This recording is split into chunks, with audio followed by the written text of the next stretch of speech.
You send one message, nothing dramatic, nothing risky.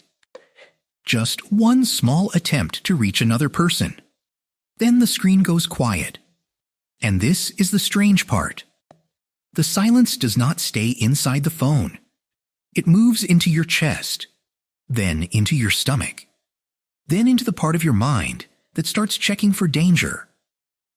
At first, you give the silence innocent explanations. Maybe they are busy. Maybe they did not see it. Maybe their phone died. But time has a way of turning maybe into something sharper. 10 minutes feels normal. 1 hour feels uncomfortable. A whole day starts to feel like information. And then your brain stops asking, did they see it? It asks the question that hurts more. Did I matter?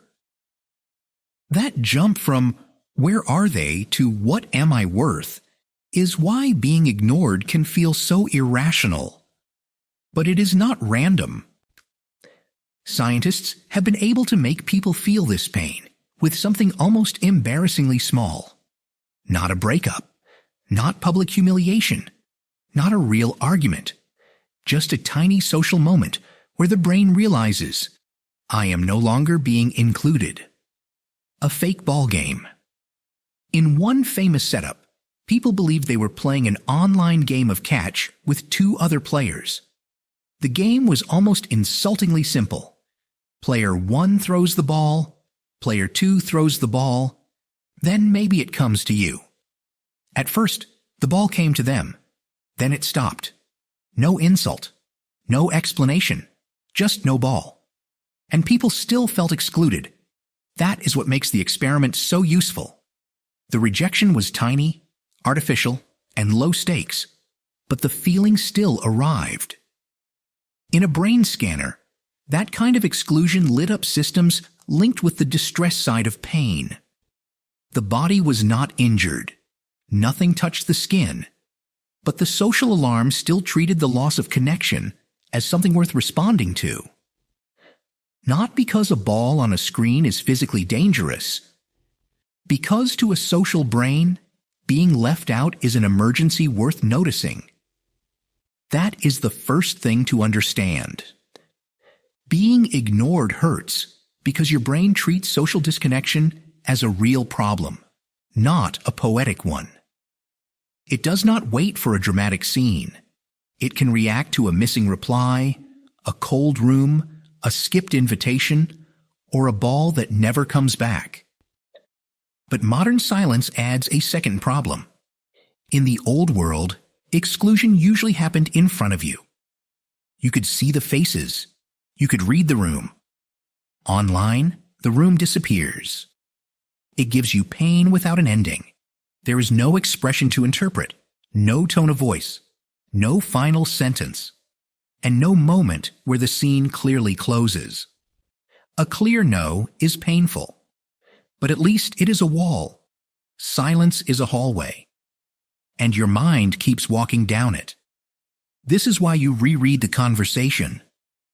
You are trying to create the missing scene in your head. You are trying to find the place where the temperature changed. You are not really looking at the words anymore. You are looking for the moment the connection changed. Was it the joke? The timing? The extra sentence? The period that suddenly looks like a legal document? The brain becomes a detective, but the crime scene is just a chat, and every clue points into empty space. Then read receipts make the hallway narrower. They remove one of the gentlest possibilities your brain had left. Before them, you could still imagine innocence. Maybe they never saw it. Then one tiny word removes that shelter. Scene. Now the story changes from they missed me to they saw me and still chose nothing. That is why a phone can feel heavier after it has been looked at. But this did not begin with phones. The phone is just a modern button sitting on top of an ancient system. For most of human history, being ignored by the group was not awkward. It was not a social inconvenience. It was a warning that your place inside the circle might be slipping. It was dangerous. The group meant food, not in a symbolic way. Literally, other people helped you find it, share it, and survive when you could not get it alone. Warmth, protection. A person alone was fragile. A group could watch, warn, defend, and remember what one person missed. Information, care when you were hurt. So the brain learned a brutal little rule. If the group stops responding to you, pay attention fast. Included means safer. Excluded means danger. And old alarms do not wait for perfect evidence. They would rather be early than wrong. A false alarm is uncomfortable. A missed alarm, in the world your nervous system was built for, could be fatal. That is useful in a dangerous world. It is exhausting in a world of unread texts. There is another reason silence spreads so quickly through your mind. Being ignored does not hit only one need. That is why it can feel so oversized. One blank screen can pull on several emotional systems at once. It can hit 4 at once. This is why the reaction can feel bigger than the event itself. The first is belonging. The old question is simple. Am I still inside the circle, or have I been moved outside it? Silence can make you feel like your seat disappeared.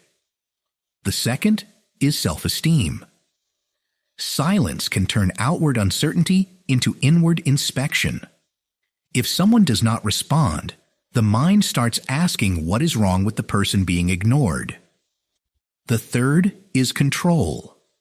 You can send a message, but you cannot pull the answer back through the screen. You cannot make the reply arrive. The fourth is the simplest and the deepest. Meaningful existence. This sounds dramatic until you feel it. The mind is not only asking, why no reply? It is asking, did my presence register at all? When no signal comes back, part of you wonders if your presence landed anywhere at all. That is why a crowded room can still feel lonely. Company is not the same as response. Humans do not just need people nearby. They need signs that someone noticed. A look, a nod, a laugh, a reply. Some proof that you arrived in someone else's world. Ghosting is painful because it takes that proof away and also removes the ending. It is not only someone leaving, it is someone leaving while the door of explanation stays open. No ending creates a loop. You keep returning to the last normal moment, the last normal joke, the last warm message, the last moment when the connection still seemed ordinary. You try to build a bridge between before and after. But when you have no facts, the bridge gets built out of guesses. And a hurt brain does not usually choose generous guesses first. And guesses are usually cruel when you are already hurt. Maybe I was too much. Maybe I cared more. Maybe I imagined the connection. Maybe the whole thing meant less to them than it meant to me. This is where silence becomes dangerous. Not because the pain is fake. The pain is real. But the story your brain writes from the pain may not be.